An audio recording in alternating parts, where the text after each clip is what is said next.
ಆ ಬಳಿಕ ಅವನನ್ನು ಹೆಗ್ಗಡೆ ಎಂದು ಕರೆಯಬೇಕು. ಹೆಗ್ಗಡೆ ಎಂದು ಕರೆಯಬೇಕು. ಮುಂದೆ ನಿಮ್ಮ ವಂಶದಲ್ಲಿ ಗಂಡು ಸಂತಾನ ಇಲ್ಲವೆಂದಾದರೆ ಹೆಣ್ಣಾದವಳಿಗೆ ಇಲ್ಲಿಯ ಅಧಿಕಾರ ದೊರಕುವುದಿಲ್ಲ. ಅವಳಲ್ಲಿ ಬಹಿಷ್ಕಾರ ದೋಷವಿದೆ. ಇದನ್ನು ಸರಿಯಾಗಿ ತಿಳಿದುಕೋ.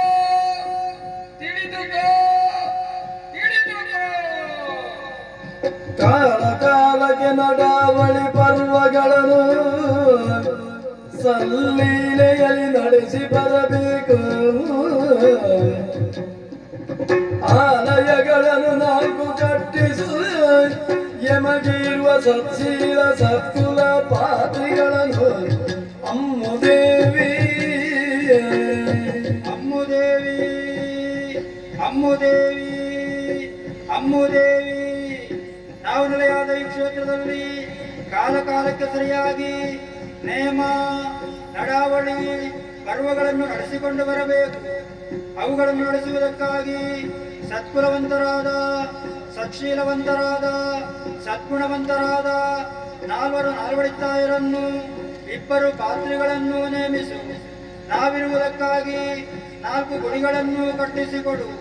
ಶ್ರದ್ಧಾಭಕ್ತಿಯಿಂದ ನಮ್ಮನ್ನು ನಂಬಿಕೊಂಡು ಬಂದಲ್ಲಿ ಈ ಕ್ಷೇತ್ರದ ಮಹಿಮೆಯನ್ನು ಹೆಚ್ಚಿಸಿಕೊಡುತ್ತೇವೆ ಹೆಚ್ಚಿಸಿಕೊಡುತ್ತೇವೆ ಹೆಚ್ಚಿಸಿಕೊಡುತ್ತೇವೆ. ದಾನ ಧರ್ಮಗಳು ಯಾವಾಗಲೂ ನಡೆಸು. ನಿಮ್ಮ ನನದ ಯುಕ್ತ ವಚನಗಳ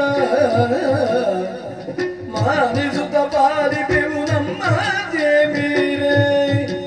ದುಮ್ಮನ ಕಷ್ಟಗಳನ್ನು ಪಡೆವಿ ಅಮ್ಮುದೇವಿ ಅಮ್ಮುದೇವಿ ಅಮ್ಮುದೇವಿ ಅಮ್ಮುದೇವಿ. ನಾವು ನೆಲೆಗೊಂಡಂತ ಈ ಕ್ಷೇತ್ರದಲ್ಲಿ ದಾನ ಧರ್ಮಗಳು ನಿರಂತರವಾಗಿ ಸಾಗುತ್ತಾ ಬರಬೇಕು. ಅವುಗಳ ವಿಧಿವಿಧಾನಗಳನ್ನು ನಾವೇ ಹೇಳುತ್ತೇವೆ. ಅನ್ನದಾನ, ವಸ್ತ್ರದಾನ, ವಿದ್ಯಾದಾನ, ಔಷಧಿ ದಾನ, ಅಭಯದಾನ ಇವುಗಳನ್ನು ಕ್ರಮವಾಗಿ ನಡೆಸಿಕೊಂಡು ಬಂದಲ್ಲಿ ಹೆಗ್ಗಡೆಯ ಬಾಯಿಂದ ಬರುವಂತಹ ಉಚಿತ ವಚನಗಳನ್ನು ಧರ್ಮ ದೇವತೆಗಳ ಮಾತು ಎಂಬುದಾಗಿ ಹೇಳಿಸಿಕೊಡುತ್ತೇವೆ. ನಮ್ಮ ಮಾತನ್ನು ಮೀರಿ ನಡೆದಲ್ಲಿ ಬರುತ್ತಿರುವಂತಹ ಕಷ್ಟಕ್ಕೊಳಗಾಗುವಿರಿ. ವೃದ್ಧ ದಂಪತಿಗಳಾಗಿಯೂ ಬ್ರಾಹ್ಮಣ ಸ್ತ್ರೀಯಾಗಿಯೂ ಯವನನಾಗಿಯೂ ನಾವೇ ನಿಮ್ಮನ್ನು ಪರೀಕ್ಷೆಯಕ್ಕಾಗಿ ಬಂದ ಧರ್ಮ ದೇವತೆಗಳು. ಅವರನ್ನು ಹುಡುಕಿಸುವಂತ ಯತ್ನ ಮಾಡದಿರು. ಅವರೇ ನಾವಾಗಿದ್ದೇವೆ. ನಾವು ಬಂದ ಗುರುತಿಗಾಗಿ ನಮ್ಮ ಕೈಯ ಆಯುಧಗಳನ್ನು ಇರಿಸಿ ಹೋಗುತ್ತೇವೆ.